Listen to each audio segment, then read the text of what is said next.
ನನ್ನ ಕುಟುಂಬದವರಿಗೆ ನಾನು ಚೆನ್ನಾಗಿದ್ದೀನಿ, ನೀವು ಚೆನ್ನಾಗಿದ್ದೀರಾ ಅನ್ನೋದು ನನ್ನ ಭಾವನೆ. ಇವತ್ತು ಒಂದು ರೆಸ್ಟೋರೆಂಟ್ ಸ್ಟೈಲಲ್ಲಿ ಎಗ್ ಮಸಾಲ ಮಾಡೋಣ ಬನ್ನಿ. ತುಂಬ ಚೆನ್ನಾಗಿರುತ್ತೆ, ತುಂಬ ಟೇಸ್ಟಿಯಾಗಿರುತ್ತೆ. ಹಂಗಿರೋದ್ರಿಂದ ಇವಾಗ ಯಾವ ರೀತಿ ಮಾಡೋದು ಅಂತ ನೋಡೋಣ.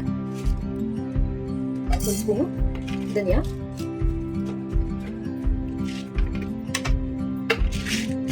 ಒಂದು ಸ್ಪೂನು ಮೆಣಸು, ಒಂದು ಸ್ಪೂನು ಜೀರಿಗೆ,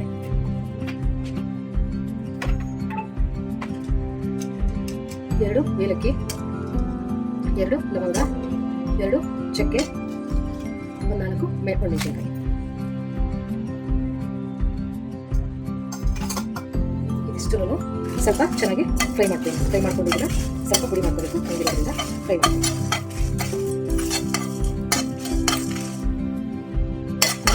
ಇಷ್ಟು ಫ್ರೈ ಮಾಡ್ಕೊಳ್ಳೋದು.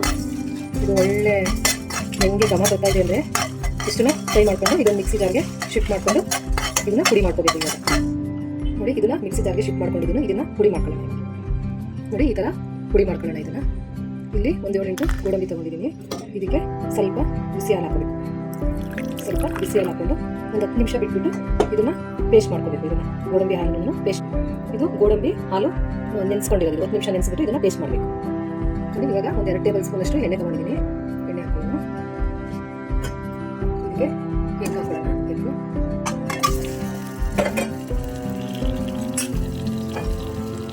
ಇದನ್ನು ಸ್ವಲ್ಪ ಫ್ರೈ ಮಾಡಿ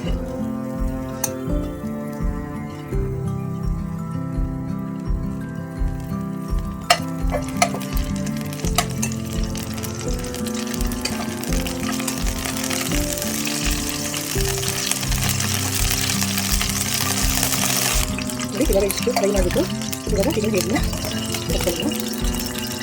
ಮತ್ತು ಇದೇ ಬಾಂಡಿಗೆ ಸ್ವಲ್ಪ ಜೀರಿಗೆ,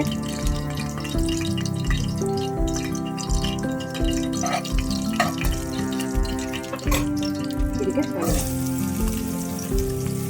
ಇದು ಸ್ವಲ್ಪ ಬ್ರೌನ್ ಆಗಬೇಕು. ಆನಿಯನ್ನು ಅಷ್ಟು ಫ್ರೈ ಮಾಡ್ಕೊಳ್ಳೋಣ. ಚೆನ್ನಾಗಿ ಸ್ವಲ್ಪ ಬ್ರೌನ್ ಆಗಬೇಕು.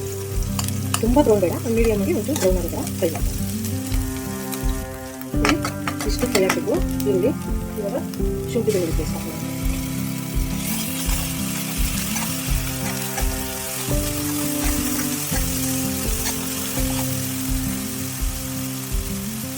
ಇವಾಗ ಏನು ಗೋಡಂಬಿ ಹಾಲು ಇದನ್ನ ಪೇಸ್ಟ್ ಮಾಡ್ಕೊಂಡಿದ್ದೆ ಇದನ್ನ ಹಾಕೋಣ.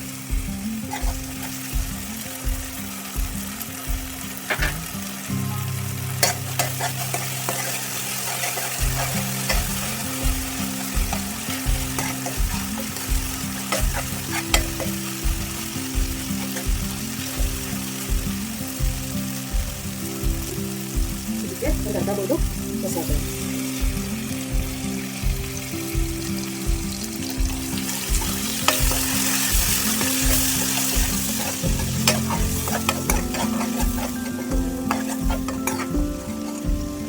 ಇವಾಗ ಇದಕ್ಕೆ ಏನು ಅದನ್ನ ಹುರಿದು ಮಸಾಲೆ ಮಾಡಿದ್ರು ಅದನ್ನ ಇದ್ರ ಪುಡಿಗಳನ್ನ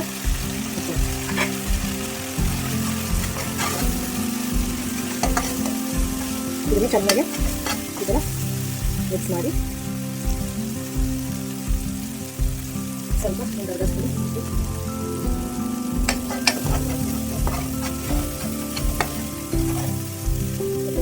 ಈ ಎಗ್ಗು ಏನು ಫ್ರೈ ಮಾಡ್ಕೊಂಡಿದ್ರೆ ಎಗ್ಗು ಇದನ್ನ ಹಾಕಿ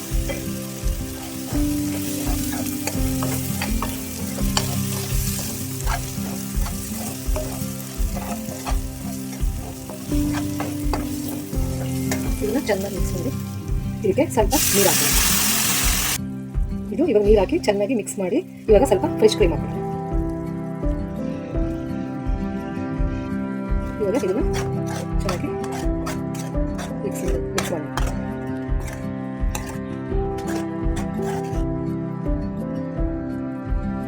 ಇವಾಗ ಸಪ್ರೇಟು ಬೇರೆ ಒಂದು ಫ್ರೈ ಪ್ಯಾನ್ ತಗೊಂಡು ಅದಕ್ಕೆ ಸ್ವಲ್ಪ ಆಯಿಲ್ ಹಾಕಿ ಮೆಣಸಿನಕಾಯಿ ಹೆಚ್ಚಿಟ್ಟು ಕ್ಯಾಪ್ಸಿಕಮ್, ಟೊಮೆಟೊ,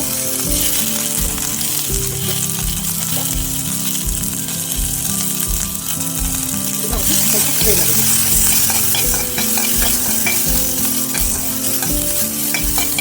ಇದು ಇಲ್ಲಿ ಒಂದು ಕ್ಯಾಪ್ಸಿಕಮ್ ಹಾಕಿದ್ದೀನಿ, 3 ಹಸಿಮೆಣಸಿನಕಾಯಿ ಹಾಕಿದ್ದೀನಿ, ಒಂದೇ ಒಂದು ಟೊಮೆಟೊ ಹಾಕಿದ್ದೀನಿ. ಇವಾಗ ಇದನ್ನು ಫ್ರೈ ಮಾಡ್ಕೊಂಡು ಮತ್ತೆ ಈ ಬಾಂಡಿಗೆ ಮಿಕ್ಸ್ ಮಾಡ್ತೀನಿ. ಈ ಮಸಾಲೆಗೆ ಇದನ್ನು ಮಿಕ್ಸ್ ಮಾಡ್ತೀನಿ.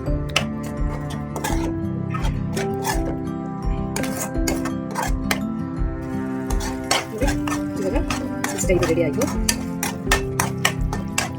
ಫೈನಲಿ ಇದಕ್ಕೆ ಒಂದು ಕೊತ್ತಂಬರಿ ಸೊಪ್ಪು ಹಾಕಿದ್ರೆ ನೋಡಿ, ಕೊತ್ತಂಬರಿ ಹಾಕಿದ್ರೆ ತುಂಬ ಚೆನ್ನಾಗಿರುತ್ತೆ, ತುಂಬ ಟೇಸ್ಟಿಯಾಗಿರುತ್ತೆ. ಇದನ್ನ ದೋಸೆ, ಚಪಾತಿ ಮತ್ತು ರೋಟಿ ಇದಕ್ಕೆಲ್ಲನೂ ಉಪಯೋಗಿಸ್ತಾರೆ. ತುಂಬ ಸೂಪರ್ ಆಗುತ್ತೆ. ಇದನ್ನು ಸರ್ವ್ ಮಾಡ್ಕೊಳ್ಳಿ.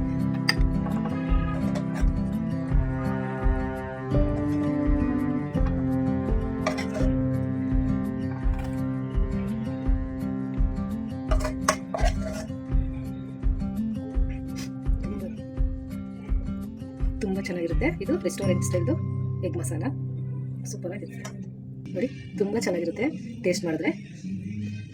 ನಿಮಗೆ ಇಷ್ಟ ಆಯಿತು ಅಂದ್ಕೊತೀನಿ. ಇಷ್ಟ ಆಗಿದ್ರೆ ಆದಷ್ಟು ಜನಕ್ಕೆ ಶೇರ್ ಮಾಡಿ. ಇನ್ನೂ ಹೊಸದಾಗಿ ನನ್ನ ಚಾನಲ್ನ ನೋಡ್ತಾ ಇರ್ತಕ್ಕಂಥವ್ರು ಯಾರಾದರೂ ಸಬ್ಸ್ಕ್ರೈಬ್ ಮಾಡ್ಕೊಂಡಿಲ್ಲ ಅಂದರೆ ಸಬ್ಸ್ಕ್ರೈಬ್ ಮಾಡ್ಕೊಳ್ಳಿ. ಪಕ್ಕದಲ್ಲಿರ್ತಕ್ಕಂಥ ಬೆಲ್ ಬಟನ್ನ ಪ್ರೆಸ್ ಮಾಡಿ. ಬೆಲ್ ಬಟನ್ನ ಪ್ರೆಸ್ ಮಾಡೋದ್ರಿಂದ ನಾವು ಯಾವುದೇ ವೀಡಿಯೋನ ಅಪ್ಲೋಡ್ ಮಾಡಿದ್ರೂ ನೋಟಿಫಿಕೇಷನು ನಿಮಗೆ ಮೊದಲು ಸಿಗುತ್ತೆ. ನೀವೆಲ್ಲ ನನಗೆ ಸಪೋರ್ಟ್ ಮಾಡ್ತೀರಾ ಅಂತ ಅಂದ್ಕೊಂಡಿದ್ದೀನಿ. ಥ್ಯಾಂಕ್ ಯು ಎಲ್ರಿಗೂ.